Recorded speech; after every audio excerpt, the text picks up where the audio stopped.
जय श्री राम। आज श्री सुंदरकांड का 13वां अध्याय शुरू करते हैं। जय श्री राम नाम के जय घोष से पूरा नभ गूंज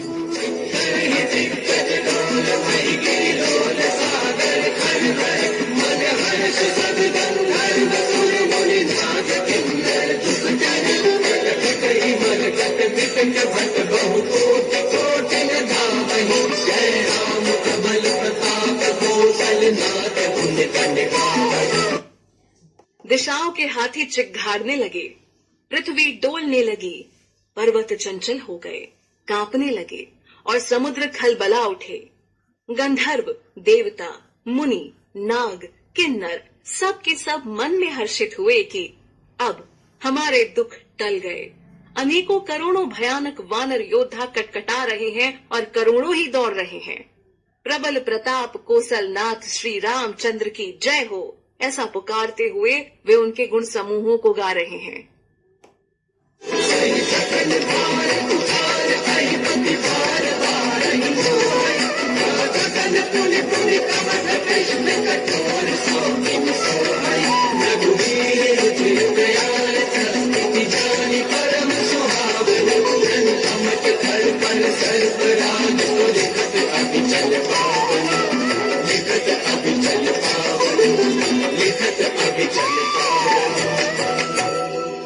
उदार, परम श्रेष्ठ एवं महान सर्पराज शेष जी भी सेना का बोझ नहीं सह सकते। वे बार बार मोहित हो जाते, घबरा जाते हैं और पुनः पुनः कच्छप की कठोर पीठ को दांतों से पकड़ते हैं।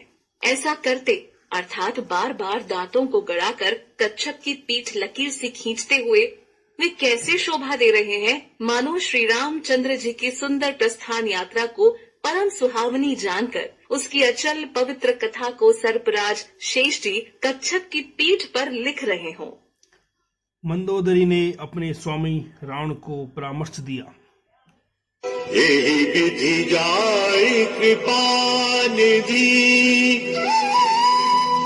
उतरे सागर तीर, यह तह लागे कान भर, भालू विपुल कपिबीर।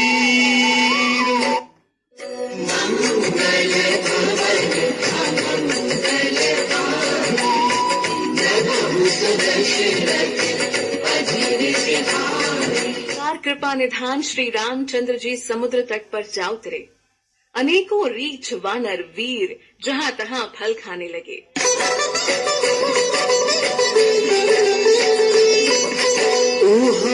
निशाचर रहि सशंका, जब तजारी गयऊ कपिलंका, निज निज गृह सब करहि विचारा, नहीं निशिचर कुल केरबारा। वहां लंका में जब से हनुमान जी लंका को जला कर गए, तब से राक्षस भयभीत रहने लगे। अपने अपने घरों में सब विचार करते हैं कि अब राक्षस कुल की रक्षा का कोई उपाय नहीं है।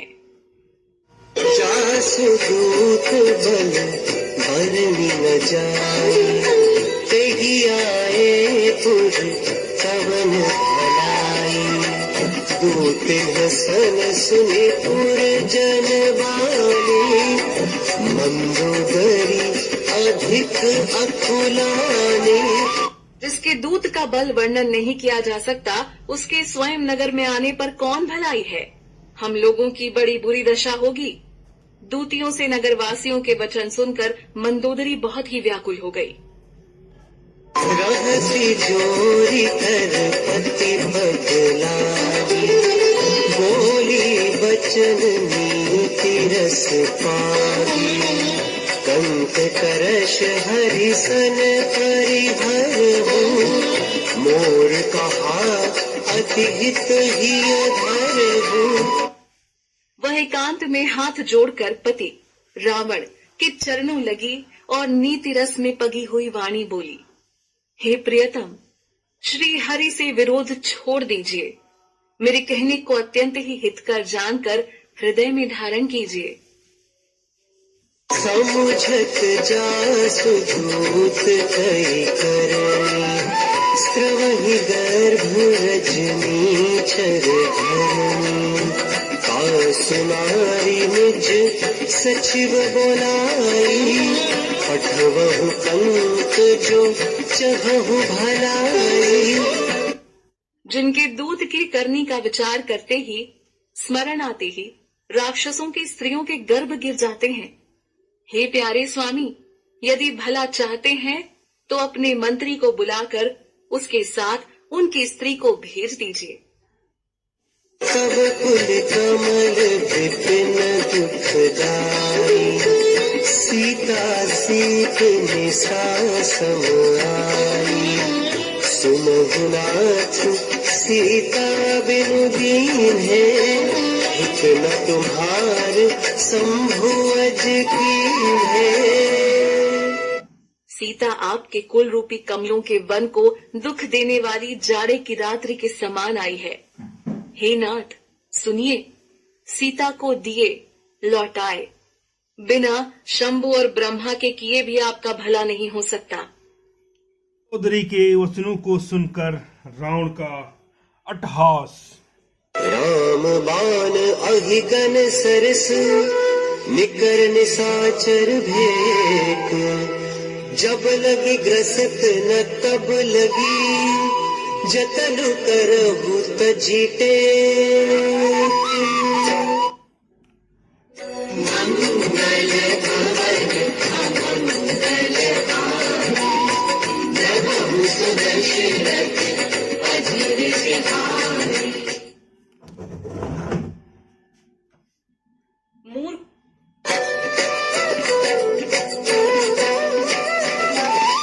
श्रवण सुनी सठ पाकर बानी बिहसा जगत विदित अभिमानी सदै स्वभाव नारी कर साचा मंगल बहु भय मन अति काचा।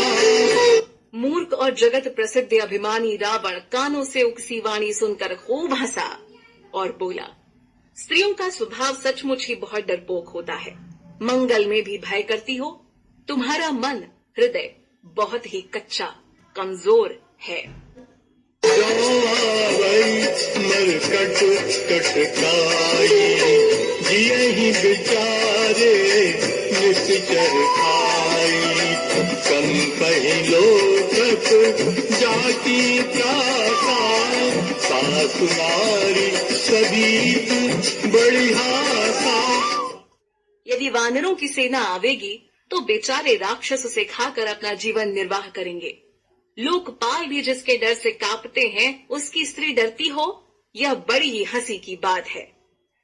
हंस चही भी हंसी ताही उरलाई चले सभा ममता अधिकारी मंदोदरी हृदय कर चिंता भय कंस पर विधि विपरीता। रावण ने ऐसा कहकर हंसकर उसे हृदय से लगा लिया और ममता बढ़ाकर अधिक स्नेह दर्शाकर वह सभा में चला गया। मंदोदरी हृदय में चिंता करने लगी कि पति पर विधाता प्रतिकूल हो गए।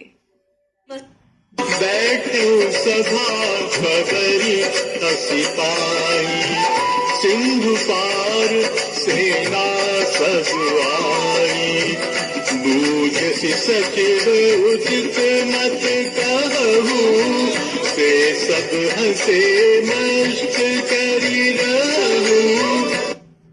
ज्यों ही वह सभा में जाकर बैठा, उसने ऐसी खबर पाई कि शत्रु की सारी सेना समुद्र के उस पार आ गई है।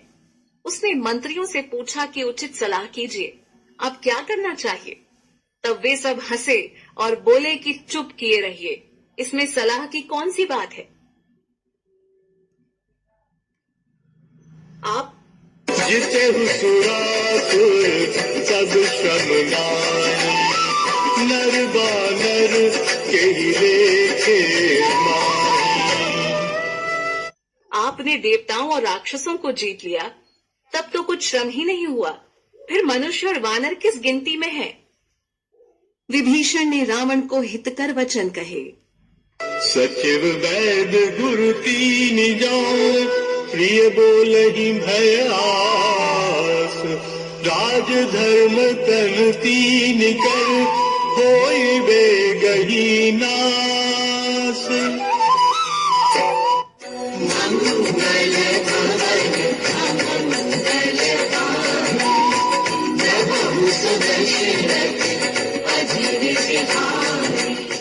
मंत्री, वैद्य और गुरु, ये तीन यदि अप्रसन्नता के, भय या लाभ की आशा से हित की बात ना कहकर प्रिय बोलते हैं, ठकुर सुहाती कहने लगते हैं, तो क्रमशः राज्य, शरीर और धर्म, इन तीन का शीघ्र ही नाश हो जाता है। सोई रावण कहु बनी सहाय, स्तुति करहि सुनाई सुनाई। अवसर जानि विभीषण आवा, माता चरण शीस तेहि नावा। रावण के लिए भी वही सहायता संयोग आ बनी है। मंत्री उसे सुना सुनाकर मुंह पर स्तुति करते हैं। इसी समय अवसर जानकर विभीषण जी आए। उन्होंने बड़े भाई के चरणों में सिर नवाया। पुनि सिर नाई बैठ निज आसन, बोला बचन पाई अनुशासन। जो कृपाल पूछी मोहि बाता, मति अनुरूप कहूँ हित ताता। फिर वे सिर नवाकर अपने आसन पर बैठ गए और आज्ञा पाकर ये वचन बोले, हे कृपालु, जब आपने मुझसे बात राय पूछी ही है, तो हे तात, मैं अपनी बुद्धि के अनुसार आपके हित की बात कहता हूँ। जो आपन चाहे कल्याण, सुजस सुमति शुभ गति सुख नाना। सो पर नारी लीलार गोसाई, तजहु चौथी के चंद किनाई। जो मनुष्य अपना कल्याण, सुंदर यश, सुबुद्धि, शुभ गति और नाना प्रकार के सुख चाहता हो, वह हे स्वामी पर स्त्री के ललाट को चौथ के चंद्रमा की तरह त्याग दे। अर्थात जैसे लोग चौथ के चंद्रमा को नहीं देखते, उसी प्रकार पर स्त्री का मुख ही न देखें। 14 भुवन एक पति होई, भूत द्रोह तिष्ठई नहीं सोई। गुण सागर नागर नर जो, अल्प लोभ भल कहई न को।